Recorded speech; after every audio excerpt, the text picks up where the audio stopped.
Vocês têm plantado muito e colhido pouco. Vocês comem, mas não se fartam. Bebem, mas não se satisfazem. Vestem-se, mas não se aquecem. Aquele que recebe salário recebe-o para colocá-lo numa bolsa furada. Assim diz o Senhor dos Exércitos. Vejam aonde os seus caminhos os levaram. Subam o monte para trazer madeira. Construam o templo, para que eu me alegre e nele seja glorificado, diz o Senhor.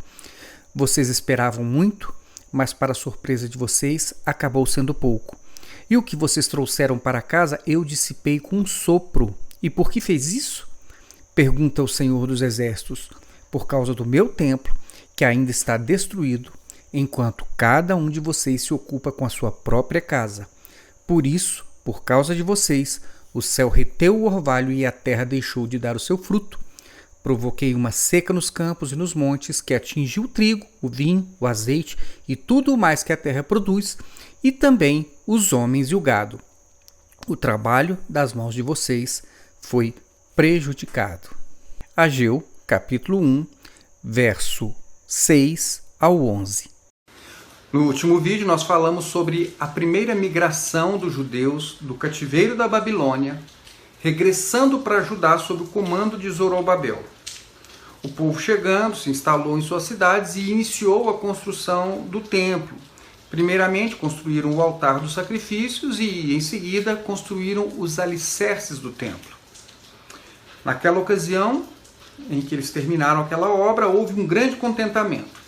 O registro do livro de Esdras, no capítulo 3, verso 12, nos dá conta de que houve um misto entre choro e exultação naquele dia.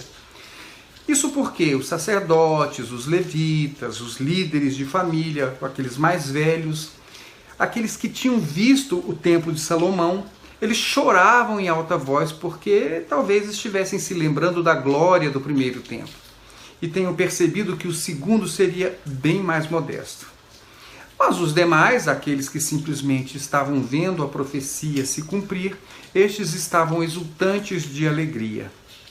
Apenas para lembrar, a ênfase do último vídeo foi sobre os recursos para a reconstrução do templo.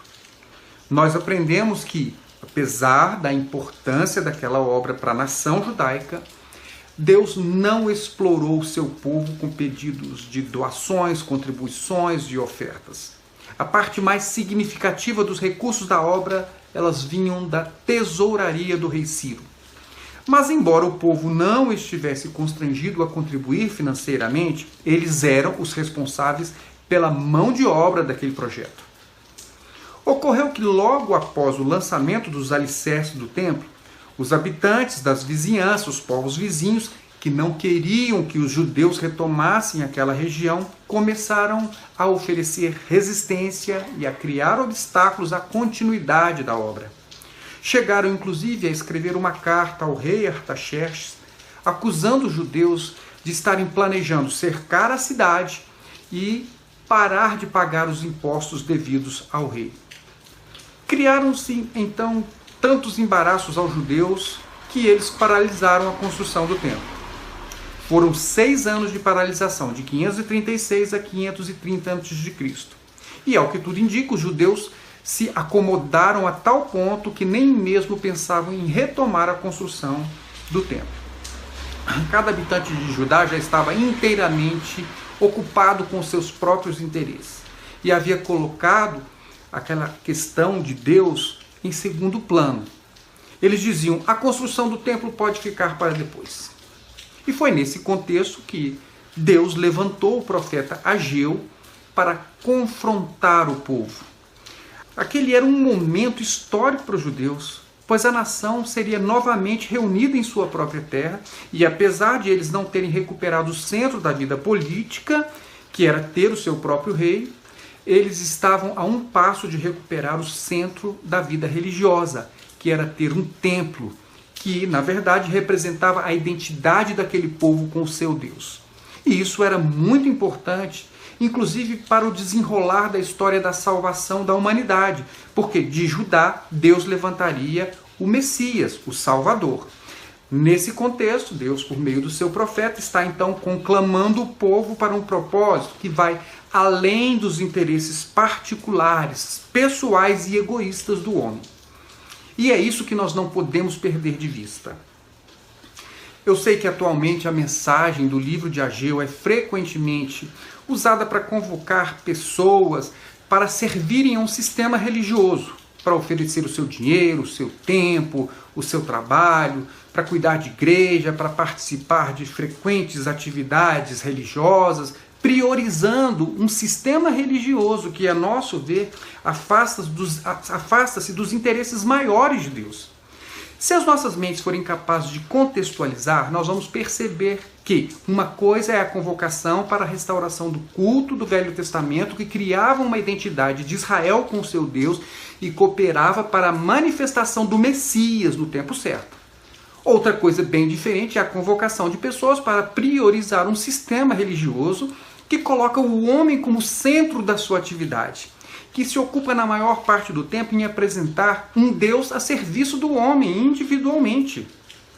Um sistema religioso que se enriquece às custas dos necessitados, que explora o trabalho das pessoas, que divide famílias em nome de Deus, que cria robôs religiosos, que não prepara o homem para a morte, nem para a tribulação, nem para a segunda vinda de Jesus, nada disso. Esse sistema religioso que essencialmente preocupa-se em oferecer às pessoas tratamentos para suas necessidades pessoais, individuais e egoístas.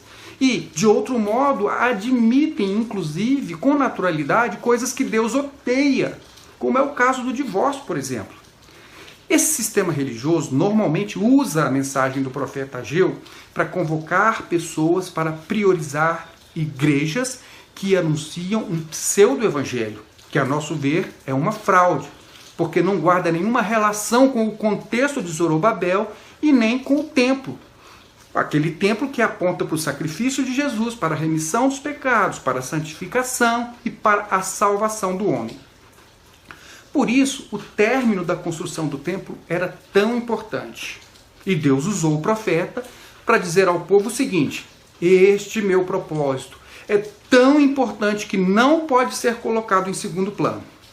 E somente no contexto em que o plano de Deus não é desvirtuado é que a mensagem de Ageu pode ser aplicada.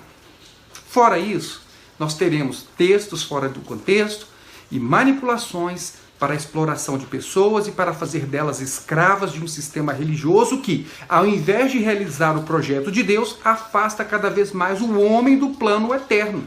Infelizmente. Nunca podemos nos esquecer que Deus não explora pessoas. Quem faz assim é o sistema religioso. E o melhor exemplo disso é ver igrejas cobrando dízimos e ofertas, mesmo não havendo mais o ritual levítico, nem o templo, nem levitas e nem sacerdotes. Mas como no tempo de Zorobabel e de Ageu o templo fazia parte do plano de Deus, vamos apenas recordar que o altar foi concluído no ano de 537, os alicerces ficaram prontos no ano de 536 e, apesar da obra ficar paralisada até o ano de 520, após a convocação de Ageu, os trabalhos foram retomados e o templo finalmente ficou pronto 21 anos depois do início de sua construção, no ano de 516 a.C. Enfim, o que é importante para este nosso estudo sobre dízimos e ofertas é saber contextualizar a profecia de Ageu. E eu espero que até aqui isso tenha ficado claro para você. Porque no próximo vídeo nós vamos falar especificamente sobre o sacerdote Esdras, sua jornada comandando o segundo grupo de pessoas que decidiu deixar a Babilônia e subir para Jerusalém, e com o propósito de reorganizar o ritual levítico.